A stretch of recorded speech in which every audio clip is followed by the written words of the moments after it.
বড়ই পরিতাপের বিষয় যে খরগোশ আমাদের সিদ্ধান্ত মানতে রাজি হচ্ছে না।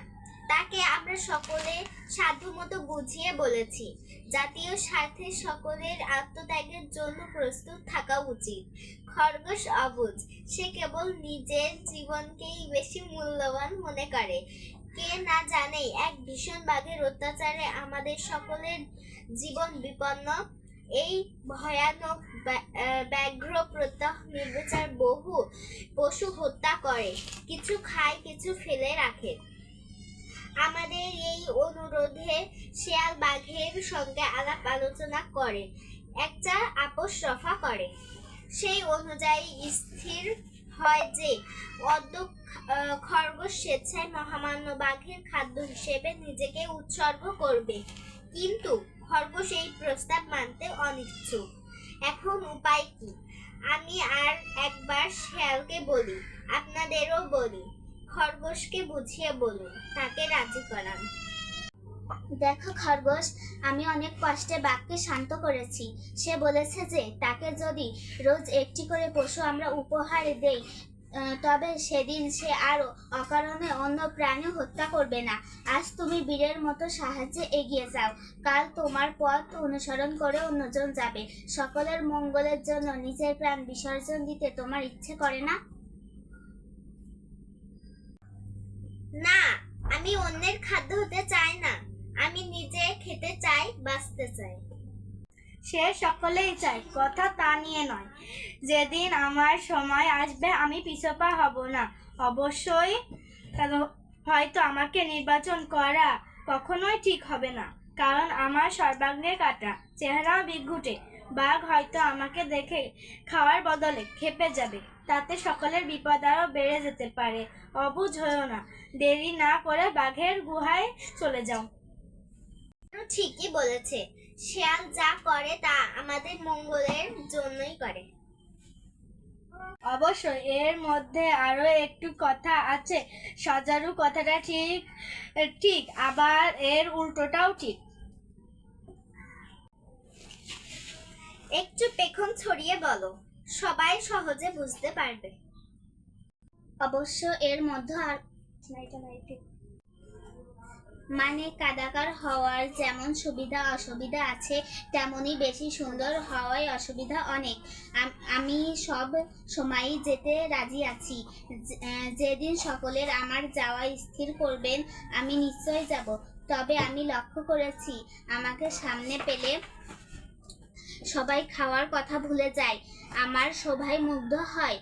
বেশি সুন্দর বলে কেউ খেতে চায় না, আমাকে খাওয়া চলে না বলে মনে করে। বাঘ তা পছন্দ নাও করতে পারে, তাতেও সকলের বিপদ বাড়বে বই কমবে না। কথা বাড়াস নে খরগোশ, লক্ষ্মী ভাই তোর লেজে পড়ি, এবার যা তুই। সভাপতি সাহেব, সভা ভেঙে দিন, গর্জন শোনা যাচ্ছে, হয়তো এখানেই এসে পড়বে। খরগোশ না যেতে চাই, এখানেই থাকুক। আপনি সভা ভেঙে দিন, আমরা বিদায় হই। কত গাজর, কত মূলো, কত না সুন্দর এই পৃথিবী। স্বপ্নের মতো কচি কচি কত সবুজ ঘন বাঁধাকপি। মরিতে চাহি না অল্প বয়সে, চাহি না কো যেতে বাঘের ঘাসে। যে করে পারি রইব, আঁকড়ি লইব মাছের সুরভি।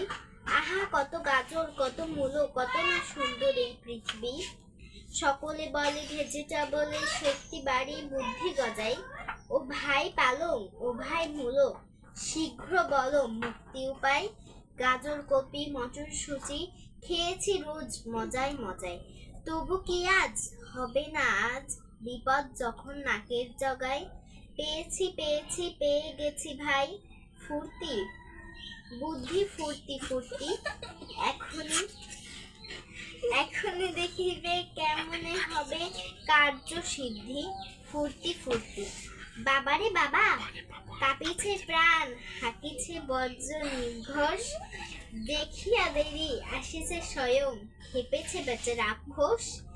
এখনই বুঝি প্রবেশে আসি, তুলিয়া ধরিবে থাবা। আসলে ফাঁকি সকল ভান, সাজিতে হবে গোহাবা।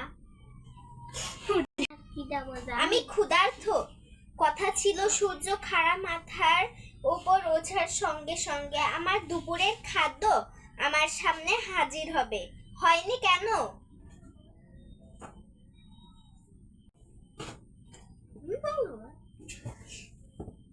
হুজুর হাজির হলো। একবারে। হুজুর হাজির হলো। নে তুই বসে পড়, বসে পড়। হুজুর হাজির হলাম। এবার আমি দেরি হলো কেন? কিরা বলবে? আমি সে কথা মনে করেই তো কাঁদছি।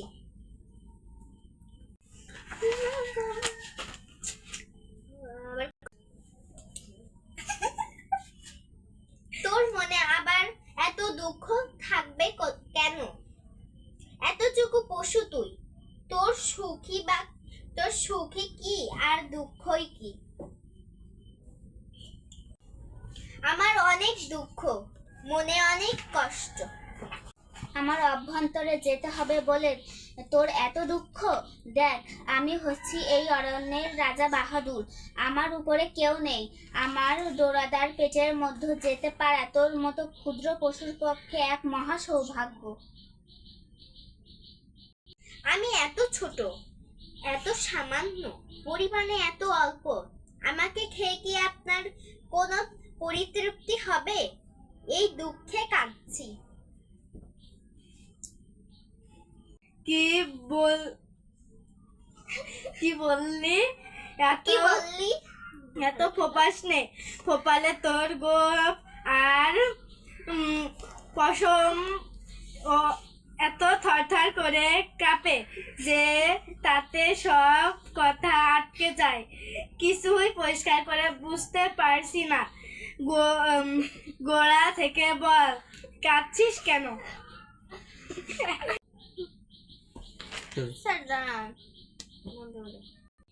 আমি এত ছোট, এত সামান্য, পরিমাণে এত অল্প। আমাকে খেয়ে কি আপনার কোনো পরিতৃপ্তি হবে? এই দুঃখে কাঁদছি।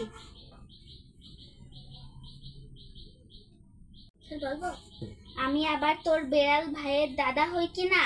দিনের বেলায় সবকিছু স্পষ্ট দেখতে পাই না। কাছে আয় দেখি। তাই তো, তুই দেখছি সত্যি অনেক ক্ষুদ্রকায়। শেয়াল পণ্ডিত দেখছি ভারী পাজি। বেছে বেছে সবচেয়ে ছুটকোটাকেই পাঠালো। আমাদের কুপকাত নাটকের প্রথম পর্ব আজ শেষ হলো। নাটকে অভিনয় করলেন, নাম বলো।